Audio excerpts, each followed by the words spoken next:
வணக்கம் நண்பர்களே, நாம் இன்னைக்கு இந்த வீடியோவில் என்ன ஒரு முக்கியமான தகவலை பற்றி பார்க்க போகிறோம் அப்படின்னு சொல்லிட்டு பார்த்தீங்கன்னா, ஜியோ ஹாட்ஸ்டாரில் ஹார்ட்பீட் அளவுக்கு ரொம்பவும் ஃபேமஸான வெப் சீரிஸ் தான் ரிசார்ட். அந்த ரிசார்ட் வெப் சீரிஸோட டிரெக்டர் யார் அப்படின்னு சொல்லிட்டு பார்த்தீங்கன்னா, விஜய் டிவியில் ஒளிபரப்பாயிட்டு வர மகாநதி மற்றும் அழகே அழகு சீரியலோட டிரெக்டரான பிரவீன் பென்னட். இந்த வகையில் குளோபல் பிக்சர்ஸ் தான் இந்த வெப் சீரிஸை ப்ரொடக்ஷன் பண்ணிட்டு வராங்க.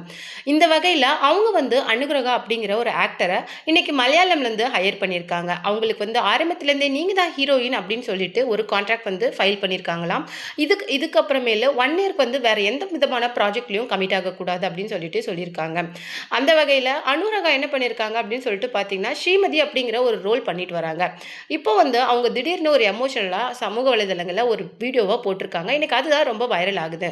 அதாவது எருமசாணி ஹீரோவான விஜயகுமார் அவங்க வைஃப் நக்ஷத்ரா அவங்க கிட்ட ரொம்பவும் தப்பாக பிஹேவ் பண்ணியிருக்காங்க. அது மட்டும் இல்லாமல் அவங்க பேசின சில விஷயங்கள் தனக்கு ரொம்பவும் மன உளைச்சல் ஆகுது அப்படின்னு சொல்லிட்டும், இதை யார்கிட்ட போய் சொல்கிறது, என்ன அவங்க ஸ்கேம் பண்ணிட்டாங்கங்கிற விஷயத்தை என்னால் எப்படி எக்ஸ்போஸ் பண்ணுறது, எனக்கு தெரிஞ்ச ஒரே மீடியா இந்த இன்ஸ்டாகிராம் தான், இதில் தான் என்னால் இந்த விஷயங்களை சொல்ல முடியும் அப்படின்னு சொல்லிட்டு ரொம்பவும் எமோஷனலாக பேசியிருக்காங்க.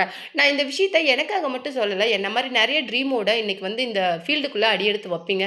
தயவுசெய்து இந்த மாதிரி மோசமான ப்ரொடக்ஷன் கம்பெனி கூட ட்ராப் ஆகி உங்களுடைய லைஃப்பை லாஸ் பண்ணாதீங்க அப்படின்னு சொல்லியிருக்காங்க. நிறைய விஷயங்கள் குளோபல் பிக்சர்ஸை பற்றி அவங்க சொல்லியிருக்காங்க. அதை பற்றி நம்ம இந்த வீடியோவில் டீட்டெயிலாக பார்க்கலாம். வீடியோக்குள்ளே போகிறதுக்கு முன்னாடி நீங்கள் நம்ம சேனலுக்கு புதியவராக இருந்தால் மறக்காமல் சிபி ட்ரெண்டிங்கை சப்ஸ்கிரைப் பண்ணி ஃபாலோ பண்ணிக்கோங்க.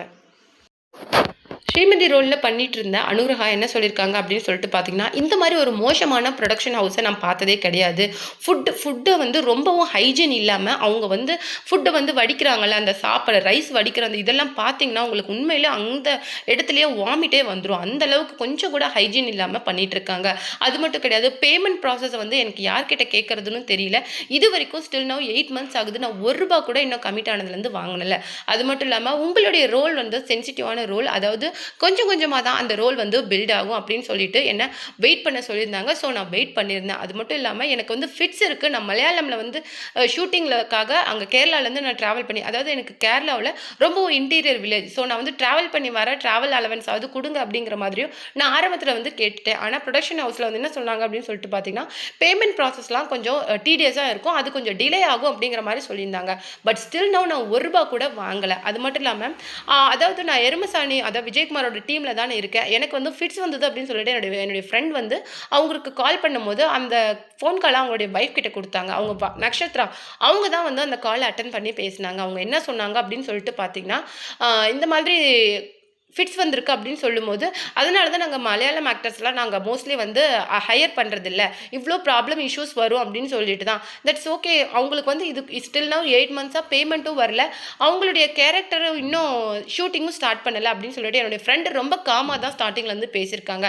அதனுடைய ஃபோன் கால் ரெக்கார்டிங்ஸ் கூட எங்ககிட்ட இன்னும் அப்படியே இருக்குது. அதுக்கு அவங்க கடைசியில் என்ன சொல்லியிருக்காங்க அப்படின்னு சொல்லிட்டு பார்த்தீங்கன்னா, முடிஞ்சால் நடிங்க, இல்லைன்னா ஒன்றும் பிரச்சனை இல்லை, போயிடலாம். அது மட்டும் இல்லாமல் இந்த மாதிரி ரோல்லாம் பண்ணுறதுக்கு நிறைய ஆட்கள் இருக்காங்க, முடியலன்னா கல்யாணம் பண்ணிட்டு வீட்லயே உட்காருங்க அப்படின்னு சொல்லிட்டு தப்பா ஒரு வார்த்தை யூஸ் பண்ணி சொல்லியிருக்காங்க.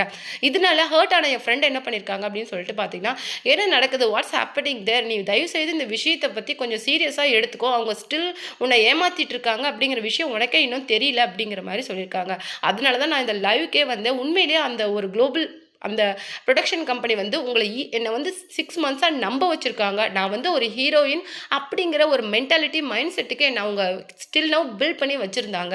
அவ்வளோ ஒரு மோசமான ஆளுங்க. அது மட்டும் இல்லாமல் ஒரு ஹைஜீன், அது மட்டும் இல்லாமல் ஒரு கோ ஆக்டர் எனக்கு இந்த மாதிரி ஆயிடுச்சு. ஆனால் அதுக்கு அவங்க கொடுக்குற ரெஸ்பான்ஸ் பார்த்தீங்களா, ஒரு இர்ரெஸ்பான்சிபிளாக ஒரு பதில் சொல்கிறாங்க. அது மட்டும் இல்லாமல் ஒரு பொண்ணு, அதாவது விஜயகுமாரோட வைஃப் நக்ஷத்ரா ஒரு பொண்ணு தான். ஆனால் அவங்க கொஞ்சம் கூட இந்த மாதிரி ஃபிட்ஸ் ஹாஸ்பிட்டல் அட்மிட் ஆயிருக்காங்க அப்படின்னு சொல்லும்போது கொஞ்சம் கூட ஒரு ரெஸ்பான்சிபிள் இல்லாமல் பதில் சொன்னது தான் எனக்கு ரொம்ப கஷ்டமாக இருக்குது. ஓகே, நான் இதிலிருந்து விலகிக்கிறேன், பட் எனக்கு அந்த கான்ட்ராக்டை கேன்சல் பண்ணி கொடுத்துட்டாலே எனக்கு ரொம்ப சந்தோஷம் அப்படிங்கிற மாதிரியும் ஓப்பனாக பேசியிருக்காங்க.